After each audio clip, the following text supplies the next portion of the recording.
Subscribe to Mufti Akmal Mujahid online and press the bell icon for more videos. السلام علیکم ورحمۃ اللہ وبرکاتہ۔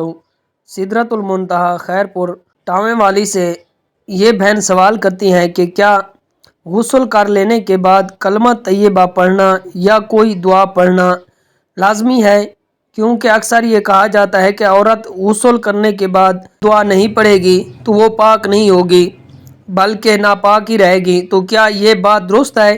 Please اس بارے میں شرعی حکم ضرور بیان فرمائیں۔ بہن نے بہت ہی اچھا سوال پوچھا ہے۔ دیکھیں، اس سوال کا جواب آسان طریقے سے سمجھانے کی کوشش کریں گے۔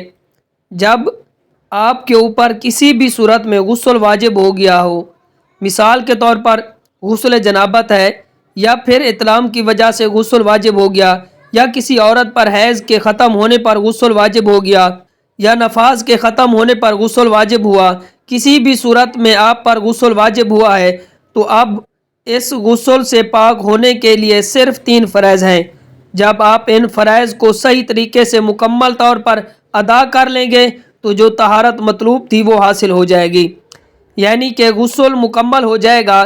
اب وہ کون کون سے 3 فرائض ہیں کہ پہلے نمبر پر کلی کرنا، دوسرا فرض ہے کہ ناک کی نرم ہڈی تک پانی پہنچانا، تیسرا فرض ہے پورے جسم پر پانی بہانا، حتیٰ کہ جسم کا کوئی حصہ بھی بال برابر خشک نہ رہ پائے۔ اگر جسم کا کوئی حصہ ایک بال برابر بھی خشک رہ جاتا ہے تو پھر غسل مکمل نہیں ہوتا۔ اب جس کے اوپر غسل واجب تھا، کسی بھی صورت میں اس پر غسل واجب ہو گیا، تو اگر اس نے ان 3 فرائض کو مکمل کیا اور صحیح طریقے سے ادا کر لیا تو جو طہارت مقصود تھی وہ حاصل ہو جائے گی۔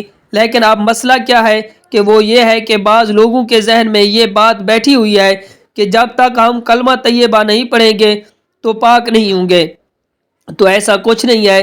یاد رکھیے، طہارت جو ہے وہ کلمہ طیبہ سے حاصل نہیں ہوتی بلکہ طہارت پانی بہانے سے حاصل ہوتی ہے۔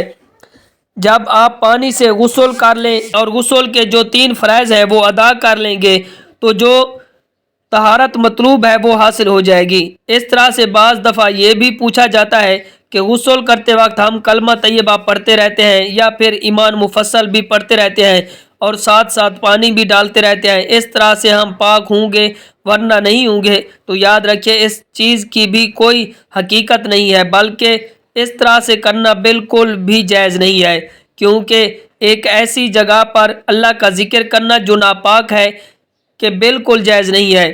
ایک تو آپ برہنہ حالت میں ہوتے ہیں، دوسرا کہ واش روم میں کھڑے ہوتے ہیں کہ ادھر آپ ذکر کر رہے ہوتے ہیں، تو ایسا کرنا بالکل بھی جائز نہیں ہے۔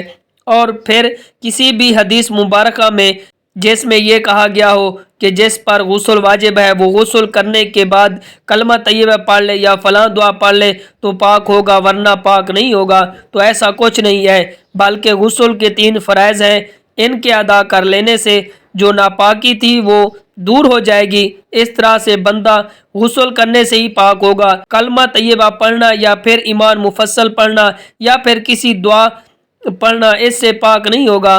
جب آپ غسل کر لیں تو اس کے بعد جتنا مرضی ہے کلمہ پڑھیں، ذکر و اذکار کریں، دعائیں پڑھیں، تو اس میں کوئی حرج نہیں ہے، مگر اس نیت سے دعائیں پڑھنا یا اس نیت سے کلمہ پڑھنا کہ اس نیت سے ایمان مفصل پڑھنا کہ ہم ان کو پڑھیں گے تو پاک ہوں گے ورنہ نہیں ہوں گے، تو اس چیز کی کوئی حقیقت نہیں ہے۔ امید کرتا ہوں بات سمجھ آ گئی ہوگی۔ اللہ کریم عمل کرنے کی توفیق عطا فرمائے، آمین ثم آمین۔ Subscribe to Mufti Akmal Mujahid Online and press the bell icon for more videos.